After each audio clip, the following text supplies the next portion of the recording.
We are going to go ahead and get started because this is being live streamed on YouTube. So people that aren't able to attend, it will be available for them to watch. So good evening, everyone. Thank you so much for being here tonight. I'm Linda Barnes, Alderwoman for Ward 3, and I'm truly grateful to see many of you that took the time to come out tonight to this important conversation. I would like to acknowledge the presence of City Manager Todd Thompson and Finance Director Jessica Sager, and thank them for their time and expertise. I would also like to acknowledge Mayor Harris, who is here, and Alderman Glenn Evans is also in the room. And we have former mayor here also. Thanks for coming. Glad to see you. Mike Tomes, yes. So tonight's meeting is all about helping us better understand the City of Rock Island's budget process, how it works, what it means for our neighborhoods, and how you can be involved. The city budget isn't just about numbers. It should be a reflection of our values and priorities. It determines how we invest in our streets, our safety, our neighborhoods, and our future. And your voice can play a critical role in shaping those decisions. So we've put together a simple, informative agenda for tonight. First, Jessica will walk through the budget in brief, which is a document designed to give you a clear snapshot of where our money comes from and where it goes. Then she will also share the budget schedule, including key dates and opportunities for public input. And also, Todd may have some input also, so whatever you want to say at any time. So after that, we'll open the floor for your questions and comments. This is your time to ask, share, and be heard. And we ask that this is done in a respectful manner, and I'm sure it will be. So again, thank you for being here. Your engagement matters. Let's work together to make sure our community needs and priorities are reflected in the city plans. So at this time, I will turn it over to Jessica, our Finance Director.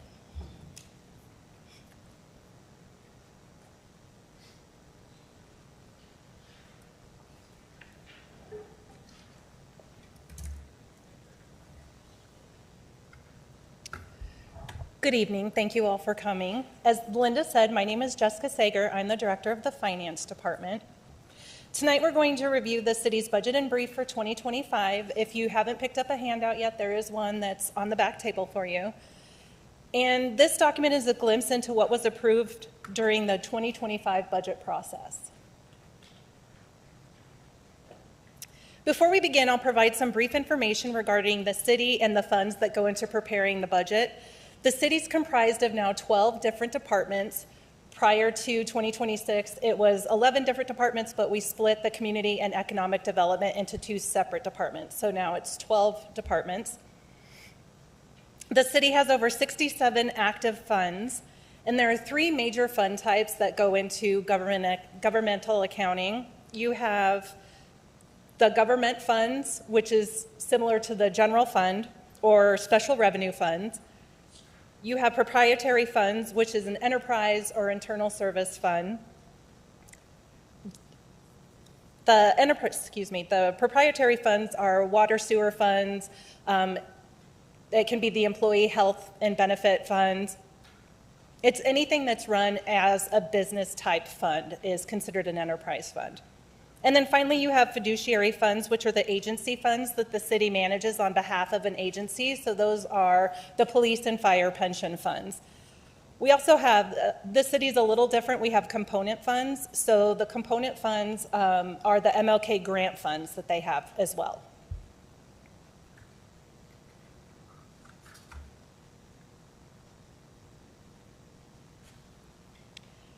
So looking at the budget as a whole, where does the revenue come from? As you can see, the total revenue budgeted in 2025 across all funds was just under $154.5 million. The breakdown by source indicates charges for services is the highest category at 21.56%, followed by state and local taxes at 18.77%, and property taxes at 14.43%.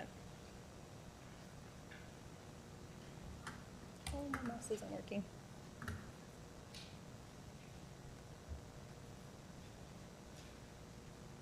There it goes.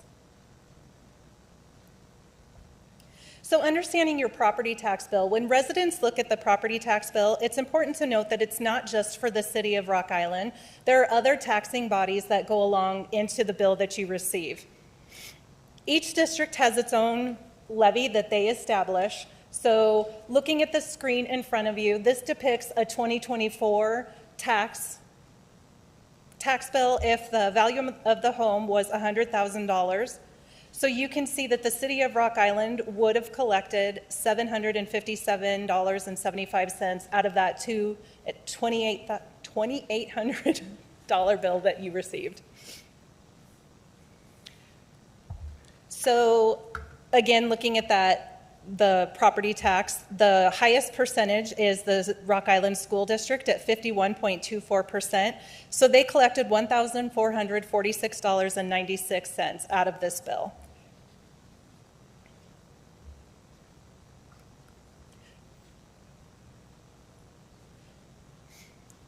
Another depiction of that same bill. So this shows where the property tax goes, but in relation to a dollar.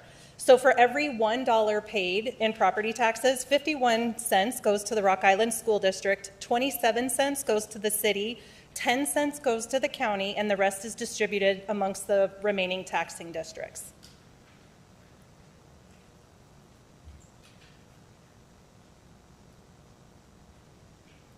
Sorry, it's not scrolling. There it goes. So where does the money go? The total amount budgeted for expenditures in 2025 was $168.5 million. As you can see, the top expense across all funds is for personnel. And it's not just salaries that's included in that personnel category, it's benefits for insurance, pension payments, FICA, Medicare, uniforms, professional development, everything that's related to personnel. The next category is services. So these are services that the city pays for, such as banking fees, engineering fees, telephones, electricity, those types of services.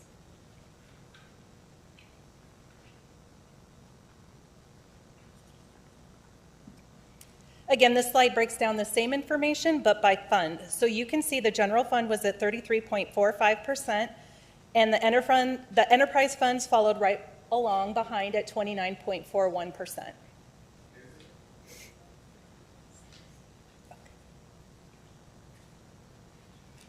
This slide shows of the $168.5 million in expenditures, what department it was allocated to, along with the number of budgeted full-time equivalent employees for each department. The Public Works Department had the highest percentage at 39.26% with just over 108 full-time employees, followed by the Police Department at 17.34% with 109 employees. So during some of our financial presentations, you'll hear us focus on the general fund a lot. The general fund is important because it's the financial backbone for the city. It's the primary operating fund and supports core services such as public safety, administration, and a portion of the Public Works departments. The next few slides will focus only on the general fund. So looking at the slide in front of you, the total amount of revenue that was budgeted in the general fund for 2025 was $48.9 million. State and local taxes were the biggest contributor at 48.13%, followed by property taxes at 25.36%.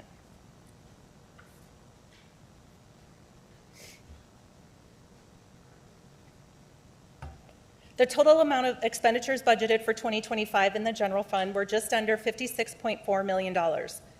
You can see the breakdown of the expenditures by department and by category, as well as, by category.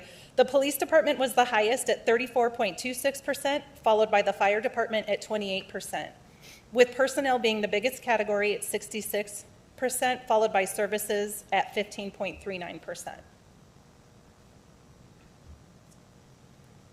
So again, the special revenue funds, these are funds that generally have a designated revenue source that can only be spent on certain things. Special revenue funds include the library, various TIFs, which are our tax increment financing funds, gaming, and CDBG funds.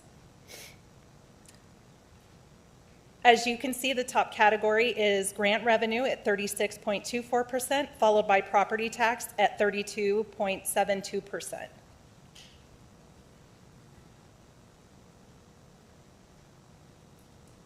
Of all the expenditures budgeted in the special funds for 2025, the top category was services at 26.87%, followed by transfers at 21.71%. So transfers are when we move money from fund to fund, and that's usually done through the finance department. It means if we move money from the library fund to the general fund, vice versa, or from our ARPA fund to the library fund or to the general fund, that's considered a transfer. So you'll see that total was the second highest category there. So moving on to the enterprise fund. Again, the enterprise funds are funds for the water, sewer, stormwater, parks department, those types of funds. The total amount of revenue budgeted in the enterprise funds were $44.3 million, with the top category being charges for services at 63%.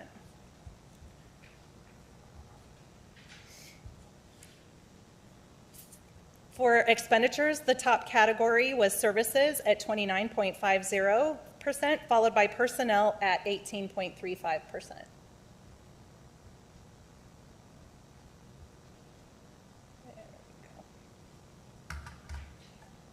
So again, the internal service funds are funds like our equipment maintenance fund, fleet amortization, engineering, employee health benefit funds. Budgeted revenues for 2025 totaled $16.8 million, and the top source of revenue was 60.75%, and that was contributions, followed by equipment maintenance at 25.90%. Expenditures for 2025 totaled $18.1 million, with the top category listed as services at 60.15%, followed by personnel at 14.43%.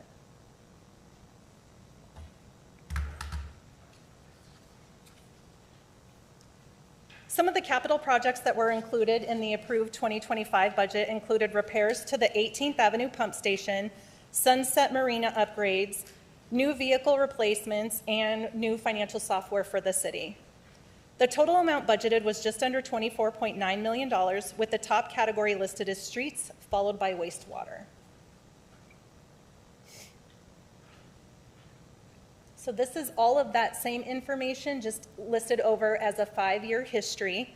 You can see that it's broken down by source, and the top categories are state and local taxes, followed by charges for services.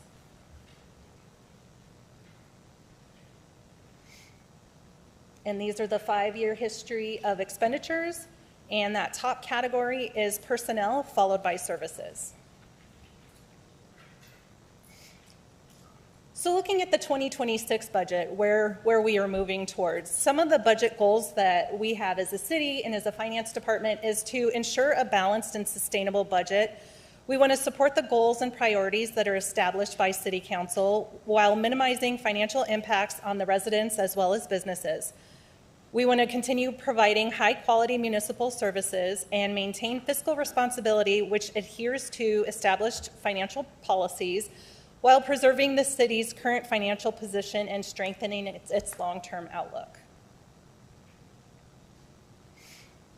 Our budget schedule is actually a 3-page schedule, so I didn't put all of that on the slides in front of you. I just highlighted a few key dates. We do start in May. Generally, May is a fact-finding mission from the finance department. We reach out to all 11 departments to find out what types of information they want to budget for in 2026, what projects they know that they want to do, anything that they've heard from council that we need to make sure that we've included. So we start with payroll information in May. The finance department processes the payroll verification reports and hands those out to the different departments and have them review to make sure that we've got the right FTE count for each department and we've got all of the salary information correct. After that, the departments are asked to provide any CIP budgets to finance along with justification. So if they're asking for a replacement vehicle, then we ask them, why are you asking for a replacement vehicle? So then they provide justification that gets presented to City Council. In July, the finance department provides final payroll information, so any edits that were made throughout the past 2 months, we provide that back to the departments to look at one last time before we start entering it into the budget. And then compiling the CIP request for the city manager. Starting in August, finance starts meeting one-on-one with the city manager, as well as the different department directors. So this is our time to sit down with the city manager and ask the department directors who have prepared their budget, what's in your budget, why is it in your budget, to get justification and also to get clarification on what they've included in their budget in case council asks us during our budget meetings with council. So we also hold the budget meetings with the mayor and city council. We usually do those on a 2-on-2 basis, so we'll have 2 council members come in, we sit down and go over the budget in its entirety, answer any questions that council may have at that time, and go through that process until we've met with all of city council, get all of their questions answered, have them let us know if there's anything that they would like to be included in the budget, so that way we can make sure that it's in the budget before we start presenting. In September, we start preparing what's called a budget binder. That's that big book that's sitting on the desk right in front of my spot. It's all of the departments. Thank you, Alderwoman Barnes. It's all of the department information that was prepared by the department. It's usually an overview, a summary, and then just information that's included in their budget. So each department puts that together, and then we do a 5-year projection along with that. So on October 27th, I will be presenting the CIP budget to City Council, so that's next Monday. If you're interested, you can come down and listen to the presentation or watch the live YouTube stream. This will be anything that we've requested or that departments have requested that have been allocated to the CIP budget that was approved by the city manager, but then subject to City Council approval. So this will be the first time that City Council is really looking at to see what actually made it into the CIP budget. On November 10th, I'll be presenting the entire budget to City Council. So again, if you would like to come down and watch the presentation, then you're obviously more than welcome to come down, or you can watch it on the YouTube video as well. On November 24th, if it's necessary, we'll be holding a public hearing on truth in taxation. So if the taxing amount for property taxes goes above 4.99%, the city's required to hold this hearing. So if that's something that we'll be doing, subject to City Council approval, we'll hold that public hearing on November 24th. And that's, again, time for any resident to come down to talk about property taxes during that specific hearing and to get any information that we might have at that time.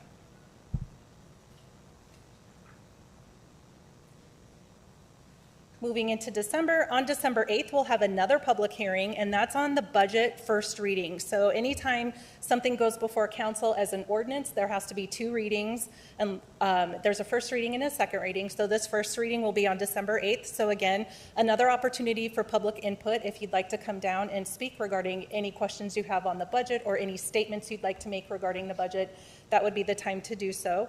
So council will be hearing the budget ordinance and property tax levy ordinance on first reading. And on December 15th, we'll be holding another public hearing while council reviews all of that same information on second reading. So they'll be adopting property tax abatement resolutions, the budget ordinance, the CIP plan, and again, having that public hearing.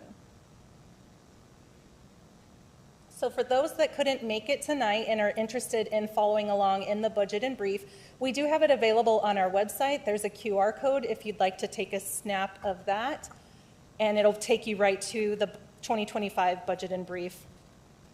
If you don't have a smartphone, then it's on the city's website at rigov.org. And with that, we will go ahead and open it up from questions from the audience. So if you can come up, if anybody wants to ask a question, if we can ask that you come up and speak into the microphone so the folks at home can hear it as well.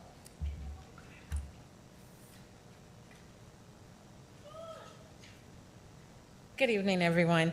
Do I need to state my name and all that fun stuff? No? Okay.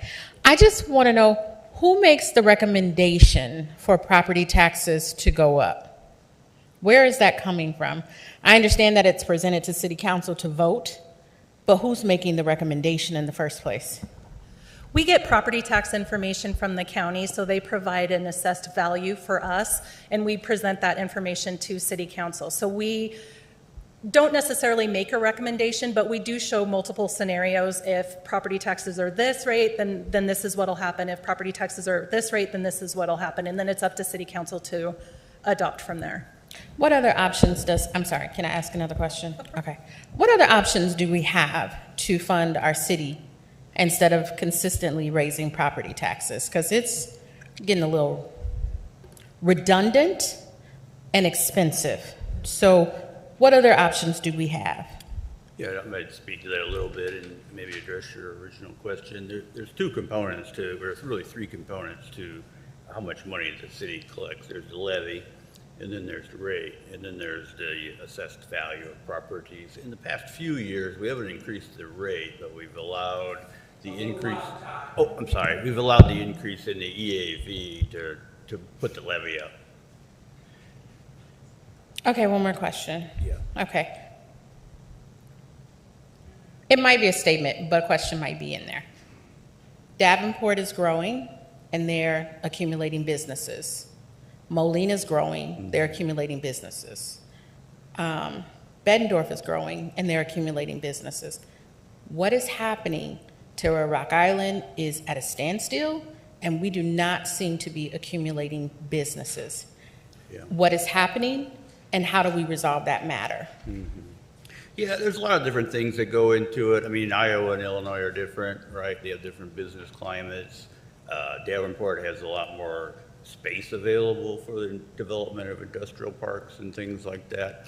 In the time that I've been here, we've increased our efforts at economic development. We've added staff. We've worked on our partnerships with the various other entities involved in economic development.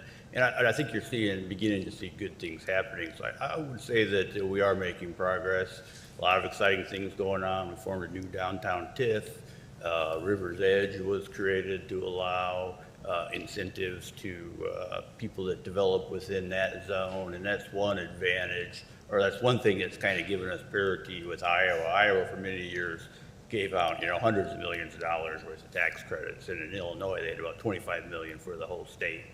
So, that's one thing that's going to help us as well. The dispensary project, while it's been controversial, it's going to be one of the biggest economic impact for the city budget in many, many years. And, so we are seeing some wins. We're developing the Campbell's Park. It was a park, but we're working to develop that as an industrial park, and we expect, in short order to have that filled as well. Okay, thank you. I wanted to address, I'm sorry.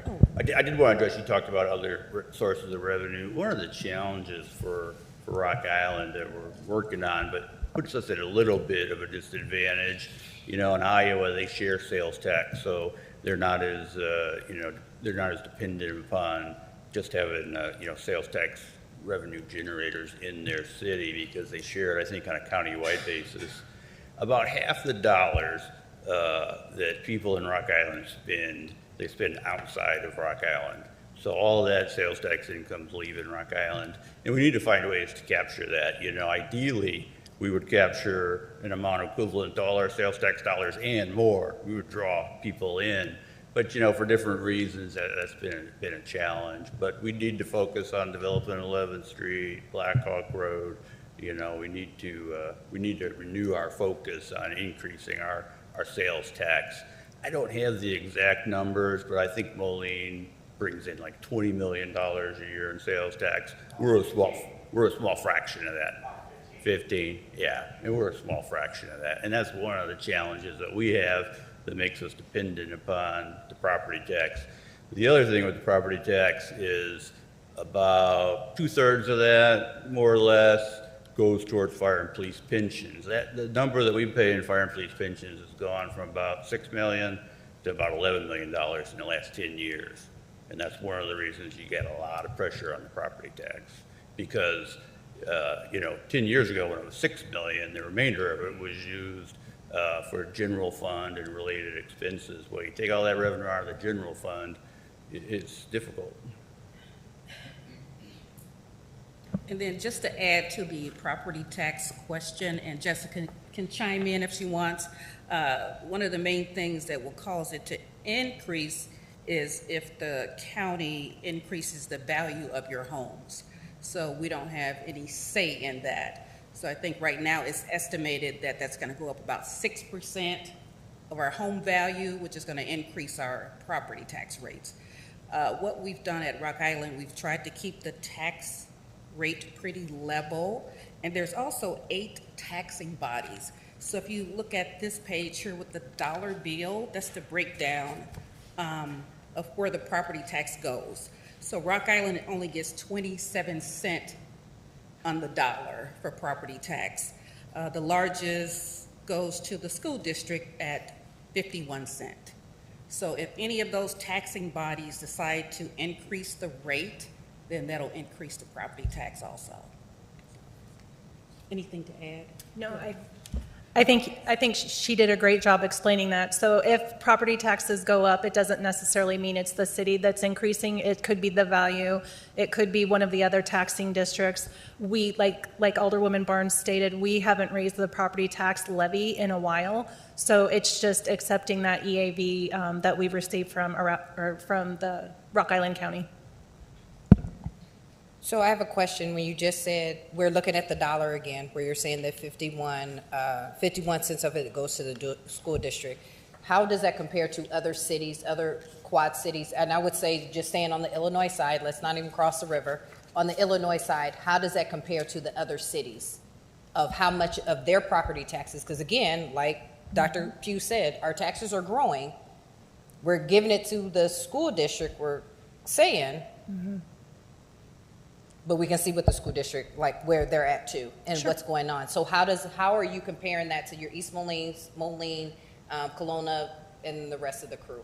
We can gather that information. We don't have it available tonight, but we can definitely get it for you and post it. I think Alderwoman Barnes is planning on posting any questions that can't be answered tonight on the website. So we'll gather the information and then post it later. Okay, and then also at some point in time, can you explain how the Rock Island County comes up with how our homes appraised?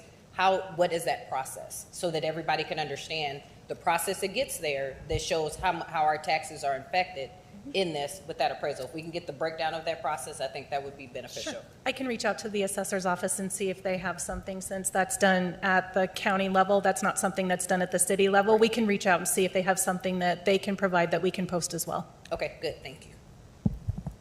Yeah, generally speaking, I mean, they use sales data.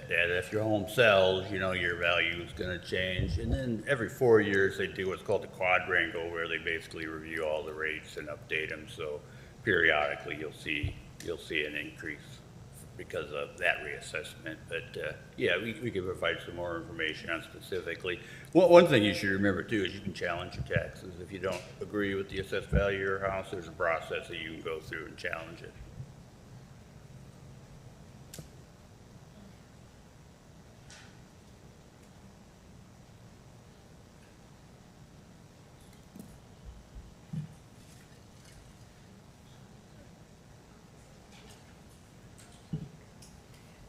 Quick question. Looking at your 24 budget, we were in the negative 10.5 million. Budget last year, we were 14 million, so roughly 25 million in the negative the last 2 years. How much does the city have in reserves? And at what point does that become alarming? Yeah, Jessica can speak to it a little more specifically, but one thing you have to remember about the city's budget is to be balanced. It's just not a function of revenues and expenditures. If you have available fund balance, that also counts towards the balanced budget. And one thing you have to recognize, in the last few years, you've had a big dump of ARPA money into the budget, which can impact your numbers as well. Jessica can talk a little bit more about the reserves. In general, we consider 90 days cash kind of like a restricted reserve, and then anything over that is available for helping to balance the budget. You also get grant dollars in one year, spend them another year, that can create deficits as well. He took all my answers. Sorry. Yeah, there is a 90-day reserve policy that we have, so we have to have at least 90 days for the general fund, and then the other funds generally follow suit as well. They have the same policy. We do have surpluses that we use. We can use the surpluses that we have throughout the year before to help assist with things like balancing the budget or big projects that we know are coming up as well. Okay, thank you. And we budget very conservatively with regard to revenues, and then manage our expenditures very conservatively. So in some years you might budget a deficit and actually see a surplus, and then in years following that, we'll oftentimes use that surplus number as a goal to try to create a balance in the next budget. That's not to minimize the situation. Rock Island is faced with a challenge, and we call it a structural deficit. We see expenditures rising at a rate faster than revenue.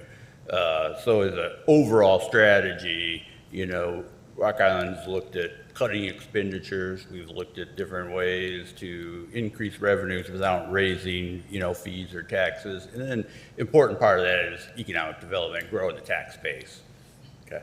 And then just sticking with the property tax line that we're on, how often does the county reevaluate property taxes? The assessed value.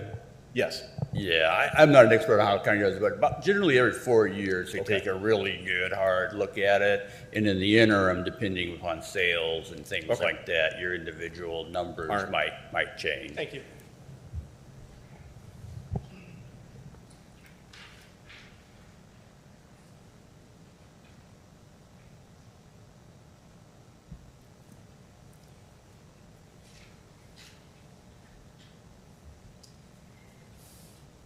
Okay, so on the line of sales tax and encouraging businesses to plant themselves in the city of Rock Island, what strategies does Rock Island have to encourage new businesses to find their way in Rock Island? Because I'm stuck on what you said, Mr. City Manager, when you said the other cities, and we're sticking with Illinois, are reliant on sales tax instead of property tax, and that a lot of revenue is leaving, like our revenue is going to other cities. Well, that's because they have businesses. Rock Island doesn't have any. So we're going to other cities to spend our money. So what are the incentives for businesses to come to Rock Island? Yeah, and that's part of the strategy, is to create incentives to make your city favorable towards business, and some of those things are TIF districts, the River's Edge district's another one. We have enterprise zones. We partner with a lot of different groups right now. We partner with the Chamber for economic development efforts on a regional scale. We partner with DARI to do economic development on a local scale, and then we also partner with RETA, who focuses more on the downtown. We're just completing an economic development strategic plan, which is assessed our overall environment, how we do it, what our incentives are, and it's going to have a lot of information to provide, an update to our strategy. But we really want to try to create a favorable business climate. I mean, it's multi-part. Workforce is a big portion of it. We have way too high of a poverty rate in Rock Island, and part of, I think, the solution to that is workforce development. Businesses need workforce. When businesses come to look at an area, one of the main things they want to know is, am I going to be able to hire workers who are skilled at a good, affordable price? So that's part of it. Education plays a big part in that as well. Having available land and sites is important. we aren't strong in that area. You know, we don't have a big business park like Davenport does, so we're working to identify areas that we can get site ready, like Campbell's Business Park. You know, we created a port district, and we're doing a port district master plan, and that's an important component of it, because one of our strengths is the fact we got the river, we got good highway, and we have good railroad. We need to help improve that in certain areas and use it as a marketing tool to attract businesses, because not everybody has that. So the economic development strategy is multi-part. You know, our downtown needs work. We've completed some infrastructure down there. Like I said, we've created the TIF down there. River's Edge was passed at the state level. So I think a lot of good things are going on. There's not one single, you know, magic thing that's going to solve the problem, but I think the Port District, the effort in downtown development, the effort in site development, you know, working to focus on our retail strategy, which has been non-existent for many years. Those are the key components. Yeah, okay.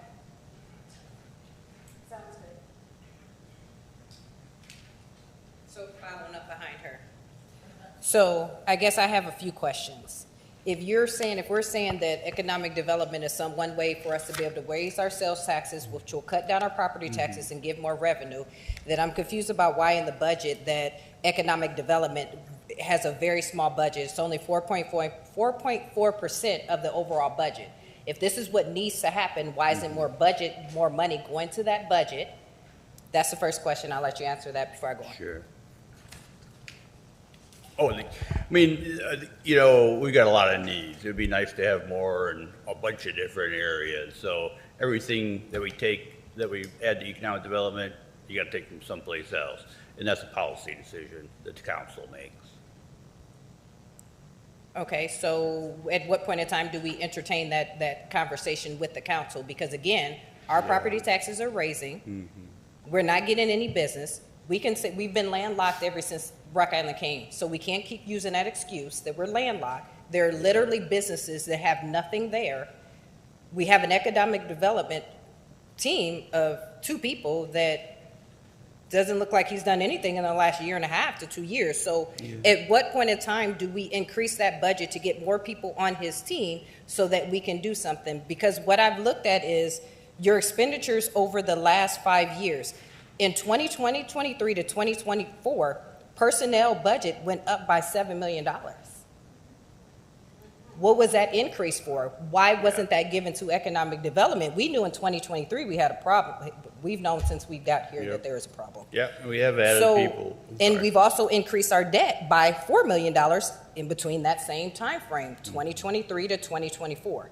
So what are we doing now in 2026 to try and reverse that? Because I'm still seeing that the budget, our debt is still at 11 million. We're paying people about 65 million. And then, but you're telling me that probably soon I'm going to have to pay more taxes. So I guess what I'm looking for is some really good, break it down like I'm a kindergartner and explain to me what is happening and what do we need to change and what do we need to go talk to our city council people in our wards, talk to them about to get some changes. Yeah. Increases in personnel are largely related to, you know, we're a service organization. About 70% of our budget is people, and, you know, contractual obligations to the unions, increases in pension costs, increases in health care. I think, you know, part of the conversation has to be not just add more people. What are they going to do? You know, so if you're advocating for adding more people, you have to be specific about what they're going to do.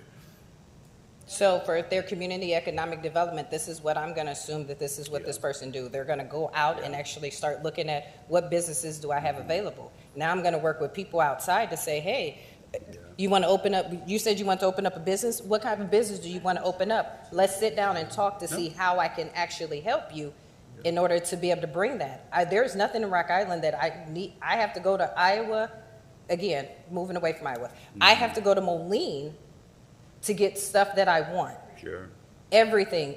Now we're about to lose revenue because the Audis in Moline got built. So now people in Moline are going to go to that one instead of coming to Rock Island. So again, what are we you have this budget, you express it to us, but at what point in time are we taking down lessons learned over these last 5 years to say, how do we change this so that our residents actually can afford to actually live in a town that's not all that great right now? Yeah, no, I appreciate that. I said one of our strategies is to do more in the area of retail. You know, if you want to advocate for more people, you also have to advocate for what you're going to have them do and how you're going to fund them, so. Okay, last question. So one of the biggest things that I've come down to a council meetings every once in a while, and the biggest thing I keep hearing about is the egos. You know, we get to talk about the egos every council meeting, it's the egos. So the question is at what point in time are we telling these individuals that if they would like to have this land, they're more than welcome to buy this land, because this land is, the egos are there, but everybody else is getting money from it except Rock Island. So at what point in time do we say, if you want that land, buy that land, and if not, then we're going to sell it to the developer, develop it, and voila, there's your sales tax. So at what point in time do we have this discussion about this land that everyone's arguing about back and forth between business development and Egos Habitation? Well, you're talking about the 10-acre parcel that we've been, you know, in process of selling for a dispensary. Mm-hmm. So you're suggesting we sell it to somebody else? Well, not from sure my if I understanding, follow the you. argument is because of the egos being there, right? That's their habitat? That's where the egos, the bald egos, that's where they're at. That's their habitat. Am I correct? That's what the whole argument is about. So again, are we making any money off of the bald egos is what I'm asking. Maybe I should break it down like this. Are we making any money off the bald egos? No, I don't think so. No, not off the bald eagles, but I think what the city manager's inferring is once the agreement goes through, I guess, Yeah. then we'll have the dispensary, which will be bringing in revenue from the dispensary. So we'll have that revenue. Okay, and when does that agreement start to, when do we stop arguing about the egos? So and the it's dispensary is pretty much what I'm asking. It's a complicated process to develop a piece of property like that, and the developer, the city, have been working through the regulatory environment to get all to do everything we need to do to comply with federal, state, laws that relate to development of properties that are environmentally sensitive. You had to go through a process with SHPO to do an assessment of historical items in that area, and that was done. You had to do an eagle study, you had to do a turtle study that took time. You have to do wetlands delineation, you have to work with the Corps of Engineers and get their clearance. So it's a process, and we've been working through that process and are near the point where we're going to be able to sell that land and the development can start. Okay, so is this going to be able to benefit us in 2027 or 2028? Well, if they get started this year, the last hurdle that they face is getting a sign-off from the Corps of Engineers. Mm-hmm. If they get that done in a timely manner, and they start construction on it before the winter months set in, if they don't, you may get into cold weather and not be able to, construct. But once they get started, it should take them about a year to get up and running. And once they open the doors, that's when the revenue will flow. Okay, all right, thank you.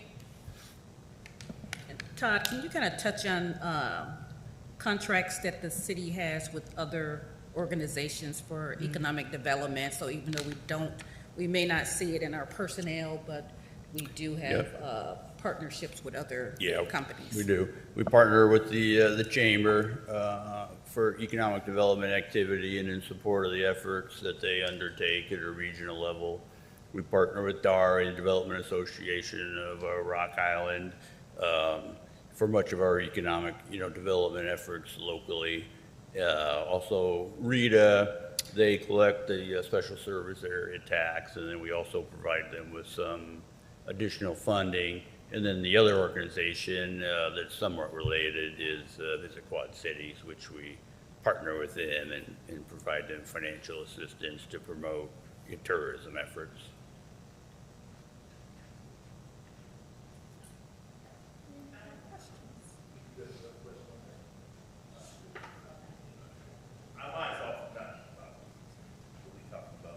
The question that I have, we were talking about transferring funds. We were looking at the budget and looking at the spending and know what we're bringing in, what's coming out. Seemed like 7 million in the hole. And I think a lot of people, we said we can transfer from certain accounts. Do the city have accounts that they cannot transfer out of? And if we do, can we explain it to the people that these funds we can transfer out of, and these are the funds that we cannot touch? Sure. Because I know we're talking about the general funds, we hold money in that to try to stay even. But at the same time, they need to understand that we just can't draw out of any fund to cover this and cover that. So, And that's why we have special revenue funds. A lot of the special revenue funds that we have designated revenue sources, which means they can only be spent on certain items. So some of those funds we transfer from general fund into those funds, but you don't necessarily see the funds leaving that fund unless it's on an approved expenditure. They have grant funds that are in there. So we've applied for grant funding that we have to spend on certain items. The library's in there. The library gets property tax revenue, but they get donations as well, so that's their own fund. So you wouldn't see the library necessarily transfer money to like the CDBG fund or anything like that. If it's got a grant attached to it, then it's grant funded and it's restricted. And the majority of the city's special revenue funds are restricted. It is, Jessica talked about there's 50 funds. Some of them are very specific, not just what is eligible, but also what area you can spend it in. So a TIF district in the downtown, there's certain eligible improvements for TIF funds, and you can only use it in that area. The enterprise funds, water and sewer, they're designed so that the revenue support those funds. You can't take those funds and spend them on police. So there are a lot of restrictions in different funds and how the money can be spent. Good evening. Just want to say that I live Rock Island, and I wanted to say that I buy my gas in Rock Island. I buy my groceries in Rock Island so that the sales tax can stay in Rock Island. That is the best thing that you can do for your city, is to buy in Rock Island what you can.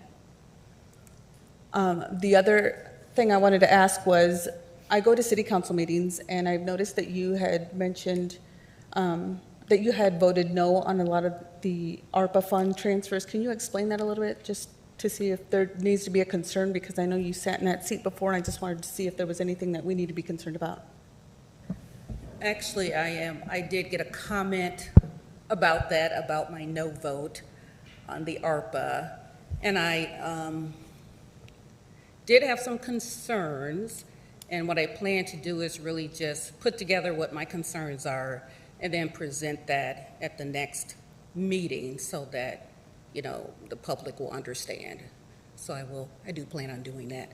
So thanks for asking. Okay, last question, for real. Last question. It's two pieces, though.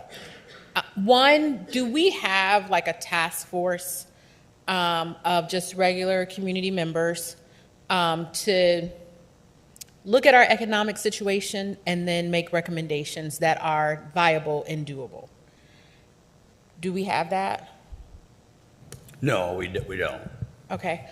Is there a possibility to put together a task force of community members who may have the knowledge, possibly even the experience if they're retired, that could work together, probably a good group of 8 to 10 people, that could really look at our community and make some recommendations as far as how we can get businesses into our community. Because Isabella's right, most of us who are from Rock Island, we love Rock Island. Yeah. And And we want to see Rock Island do well. And being a young person, well, okay, yeah, I'm still a young person. But born and raised, went to Hawthorne, Washington, graduated from Rocky. And when I was a child, 11th Street was full of businesses in that area. Hostess, Payless, Harshburgers, McDonald's, Walgreens, they were all like right there where I could like literally walk to where I had to go. And I grew up on the West End. I grew up on 12th Street, 15th Avenue. And I recall the top of the hill being very successful as well. But the way that the community was structured at that moment in time, there was no need for us to go on top of the hill because everything we needed was in our area.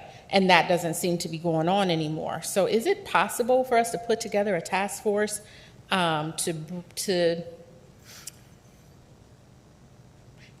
to bring our city back to life so that we are able to compete with the cities that are in our spaces so that we do not see a need to go anywhere else to get whatever it is that we need? Yeah, it wouldn't be unheard of.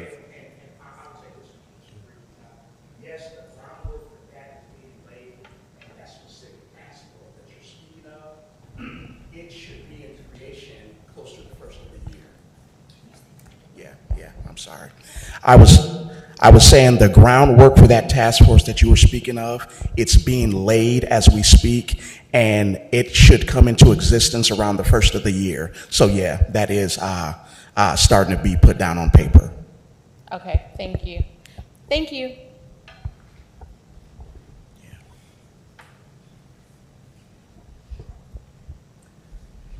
Hello.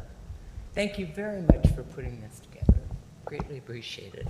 I'm on the last page of your item, the 5-year history of expenditures.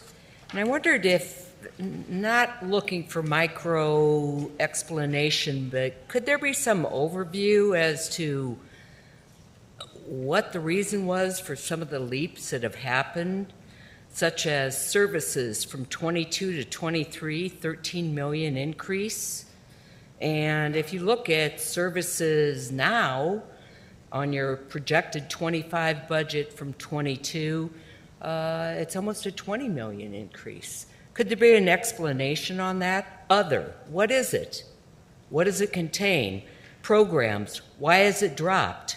Personnel, why did it not only go up to 7 million that was described from 22 to 25, but continues to go up an additional close to 3 mil. Just your 9 categories, if somebody could walk through those and give some thumbnail of explanation why they are as they are, that we're decreasing in programs, but we're increasing in services. What services? What are we getting? Some of the services that you see in there could be items that are paid for with our ARPA funding, as the city manager referred to ARPA earlier. We have the ARPA funding that we have, and we have to spend it by the end of next year. So we've been in the process of obligating all of the ARPA funds. So you'll see where we have this significant increases in there. Oh, I'm sorry, the American Rescue Plan Act funding that we received. So you'll see significant increases once we receive the funds and then started actually spending those. So you can see the expenditures go up as we spend that money down because it does have to be spent by the end of the year, the end of next year. Otherwise, we have to give it back to the federal government. So we're doing everything we can to make sure that we don't have to give that money back. But you do see some of the categories jump up with expenditures because of the different categories that we were spending ARPA in. Personnel. What is other? What's in other? Other is just it's a category we couldn't really put into the other, for lack of another word. It does have $3 million in it. I can look at it and we'll post it on the website exactly what it is. It's just kind of one of those catch-all that we use to put in our charts. So without having it in front of me and seeing what those objects are, I can't tell you off the top of my head, but I can look and pull it up and we'll post it. Sure. What was the $1 million decrease in programs? Anything that's program related. So if it's anything that might have to do with our Parks Department or the MLK Department, so they might have they just didn't have the programming that they had from the year before. So like no Adult Swim over the summer at the outdoor swimming pool, that would be a program decrease? It could be related to that, but looking at the expenditure side. So if you look at the revenue side, if there might be a revenue side to that, but maybe we cut out a type of programming, but it could be something that's related to MLK or the Parks Department. Those are generally the ones that have the programs. Programs aren't as a revenue. Correct. Yeah, there's not a category for revenue. Those are usually under services.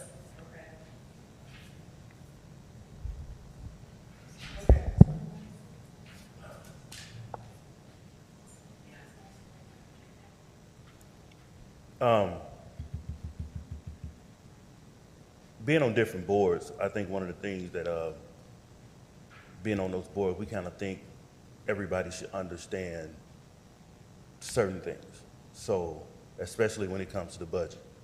It took me over a year to learn the school budget. When I'm being on the school board, being on the Quad City Cultural Trust, it probably took me a year to understand that budget and where that money is going. So I think we have to look at it as, when we say others, then have A, B, C, and D to explain what others are, explain what personnel is, you know, explain the programs, because I think a lot of people see the words and they see the money and everything, but not understanding what it is, you get frustrated.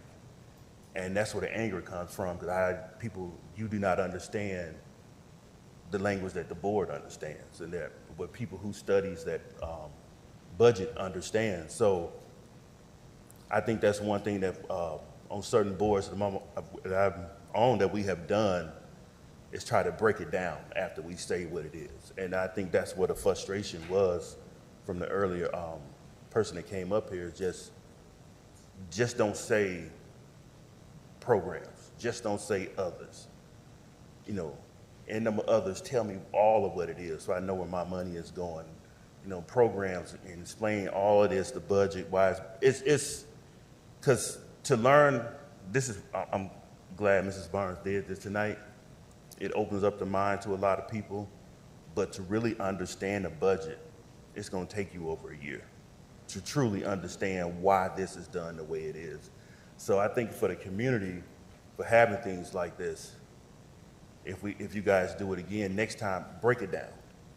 Break it down to different categories and what it's all in that category and what's it spent on. For, like, why is the program still, it's dropping, you know? Are we having problems that we are letting go certain programs? We're not spending that much money on certain programs. If you break it down, it's able to understand it more on why our program money is dropping, why our personnel money is increasing. Maybe we've hired more people to fulfill different programs. It could come from the staff that's working on redoing downtown and stuff like that. And it's more of just, we see it, but we don't understand it. So I feel like next time, just break it down a little more. And for we as a community, as Rock Island, can understand what those words mean. Yeah, these numbers are very high level, and you're talking about a summary of 50 different funds. So it might be beneficial in the future to just have a conversation about the general fund. You know, the general fund is where the things happen that people think about, you know, police, fire, pothole patching and whatnot. So maybe in the future we could do something and focus more on one fund, like the general fund. And just to clarify, in my handy 2025 budget binder, we do list out what other is, so I didn't have that right when you asked me, but others, expenditures such as grants, subcontracts, contributions, sponsorships, reference material, filing, recording fees, representation, and dues. So that's all contained within that other category. You're welcome.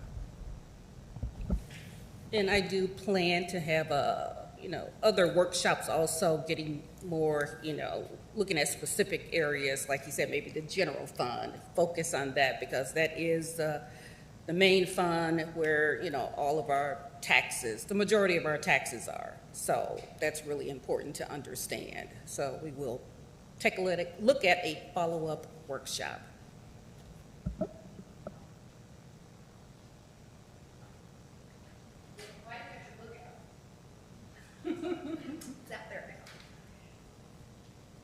Where the $4 million in debt, from 2023 to 2024, we went about $4 million, a little over $4 million over, we increased by $4 million for the expenditures. We kind of decreased by about 400, maybe a little $500,000, maybe probably not even that. Why? What happened for those in that 2023, 2024 time frame that we increased by $4 million? I can look and see what it is. Sometimes when that happens, it might be an IEPA, which is an Illinois loan that we take out if we're doing some public works projects like stormwater or sewer. Gotcha. So I can look and see what debt we incurred around that time, and then we can post that on the website. Okay, good, thank you.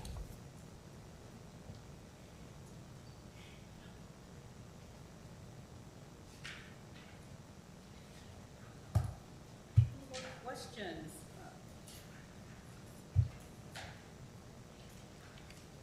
I was really curious on the section about grants.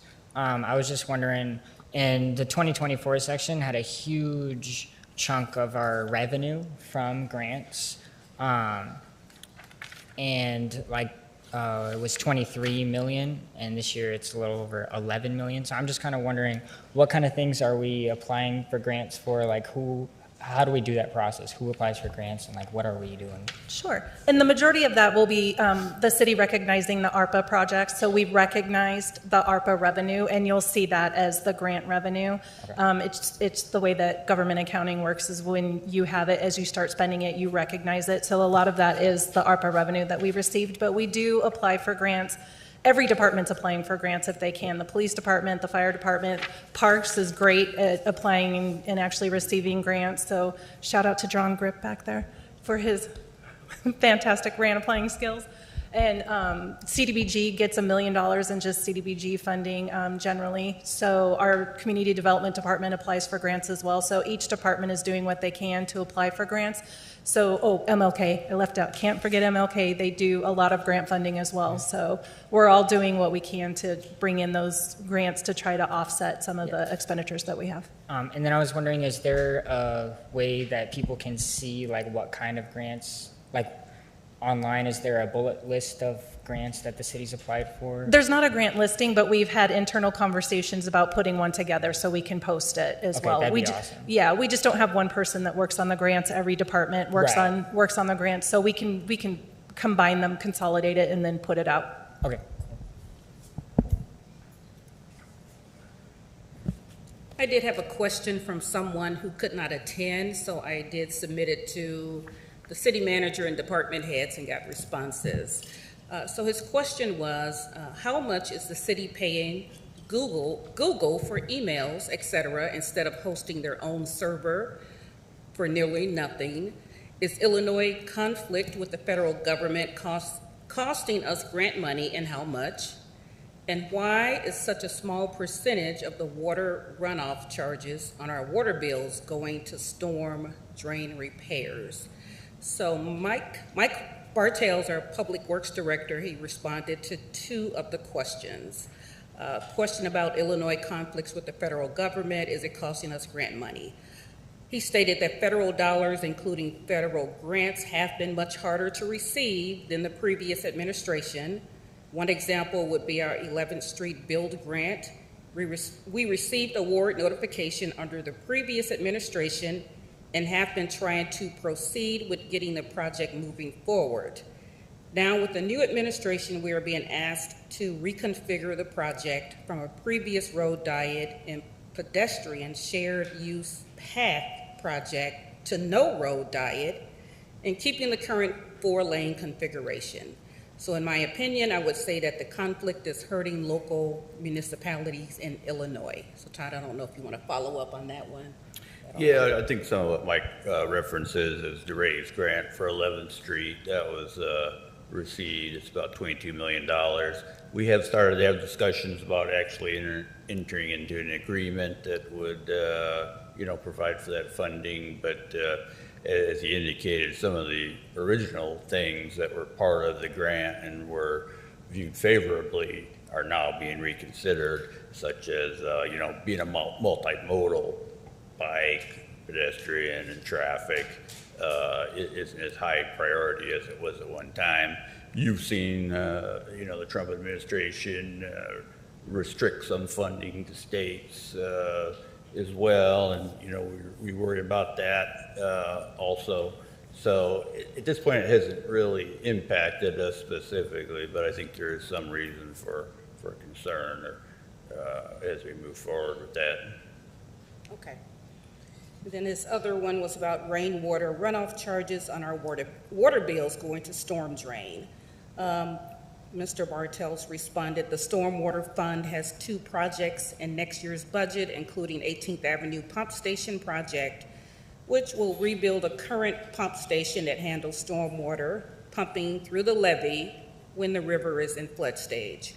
This is a very important project, as this pump station is the first pump to turn and the last pump to turn off when the river is in flood stage.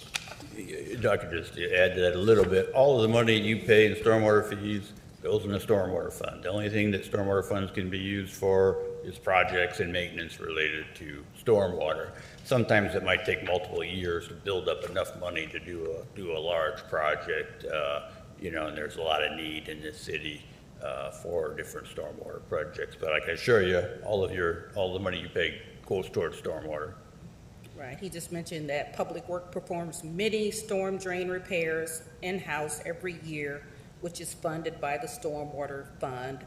But we have other priorities that could put the public at risk and lead to increased damage to public and private properties. And then the last one was on Google, and the person that sent in this email, he's a computer person, so I was like, okay. So the response to that from our IT director was that about $68,955 is the City of Rock Island's current annual subscription cost for 470 active and 10 archive users. It is discounted by 48% from the list price by Google with a 3-year agreement. We are in year 3 of 3, and we purchased through the government resellers Promovo or something. The city uses Google Workforce Enterprise Standard Edition largely due to the need for an advanced e-discovery capabilities related to numerous freedom of information requests and legal discovery. So I hope that answers his questions. If not, he can send me another email. Right, any more questions? This has been a really good conversation, I think, and people have been very polite. Yes, ma'am. What streets are going to get repaired this year? Yeah, so ultimately the council approves the contract for it, but the staff, Public Works, they evaluate roads and, based on the traffic count on the road, the condition of the road, things of that nature, that they decide and make the recommendation for what roads are done. So with the money you have in the budget, is there a projection how many roads will actually be? Yeah, that's changed a little bit because, previously we relied on funding sources that were actually going down for road maintenance, but the street fee is going to generate a significant amount of money and expedite that. I don't have the exact numbers, but, we're going to, be able to spend on road maintenance an additional almost $1.5 million, so it's going to make a difference. Could further explanation in regards to that be also put onto the website so that people could understand? As far as the streets that are chosen or the streets that'll be included in the 2026 budget, or both? Okay. Yeah. I bet there's nobody here that doesn't have a street next to them that's a disaster. Yeah. That's a great way to provide input, to your council member. Any more? Yes, sir. There's no dumb questions. My question is mostly for street infrastructure because it's mostly on the quality of the street when they're getting fixed, because we pretty much pay to get the streets fixed and then they get fixed with the little tar kind of fixed things, and then like a month later it's back to being a pothole and they're just paying more into a funnel of just streets getting tarred on. And so how are we doing a quality standard so it actually stays drivable and safely, so that we can drive safely on those roads? That's my question. Yeah, there's multiple different approaches to street maintenance, anything from minor repairs, crack sealing, pothole patching, all the way up to reconstructing the road. The less maintenance you do on the sealing and the pothole patching, the more expensive you're ultimately going to have to pay later to reconstruct the road. So while that, the minor things may not seem like they're working, they do extend the life of a road.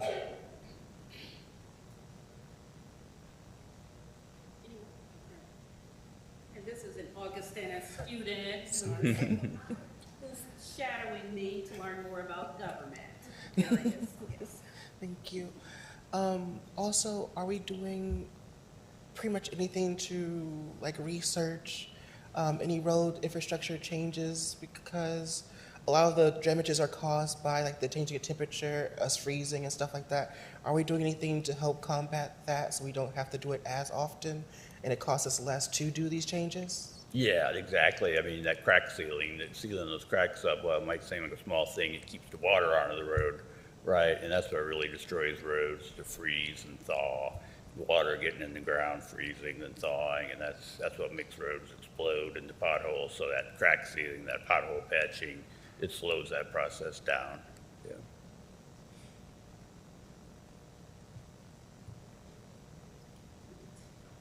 Any more final questions? Not. Mayor, did you have any comments? Yes, just real fast. Please. I just want to give thanks out to Ms. Barnes. That's about it. Yeah, I just want to take a minute just to thank Alderperson Barnes for not only having this meeting, but having this type of meeting. She called this, and for her to come up here and be in the crosshairs with controversial topics in front of the audience, in front of our constituents, I want to give her a round of applause because that's the type of leadership, it's the type of courage, and it's the type of transparency that you should expect more of out of your city officials. So I also want to thank the staff in support of her and you all for coming out. Questions and concerns, please get with her online. But I'm just proud to be a part of this tonight. We're getting through it, Rock Island, we're getting through it. Thank you.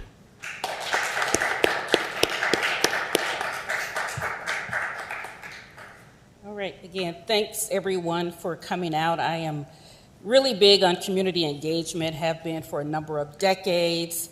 So it reminded me of this very famous quote that says, "The government of the people, by the people, for the people." And it's attributed to President Abraham Lincoln. And so when I really looked into that, of the people means representation. Local government officials, including mayors, council members, school board members, are typically elected from within the community. This means they share the same concerns, values, experiences as the people they serve. It ensures that leadership reflects their community's diversity and needs. By the people, that talks about participation. Local governance thrives on citizen involvement. Residents vote in local elections. They attend town hall meetings. They serve on advisory boards or committees. They voice opinions on zoning, education, public safety, and more. This active participation helps shape policies and decisions that directly affect your daily life. For the people means service and accountability. Local governments are responsible for public services like water, sanitation, and emergency responses. As we talked about, infrastructure maintenance, local education, and we've got two persons here on the school board, and public health, community development, and safety. Because these services are close to home, accountability is immediate. Residents can directly observe how well their government is serving them and demand improvements. So why does it matter? This quote reminds us that local government is not a distant institution like in Washington, D.C. It's a living system built and maintained by the community. It empowers individuals to influence decisions, hold leaders accountable, ensure that policies reflect the public's best interest. So how can you get involved in local government and make a meaningful impact in your community? Attend the city council meetings or watch online. They're held here on the second and fourth Mondays of each month at 5:45, right here. Serve on a board or commission. Rock Island has over 20 boards and commissions. Arts and beautification, I think is that still active? Community development commissions, planning and zoning, human rights, library board of trustees. Join upcoming public meetings. You can go to any of the public meetings, and they are all listed on our city's website. Engage with your alderperson, and also volunteer with local organizations. Beyond government, Rock Island has many nonprofits and civic groups where you can volunteer. So once again, thank you all for coming out, and I hope this was very helpful. Thank you.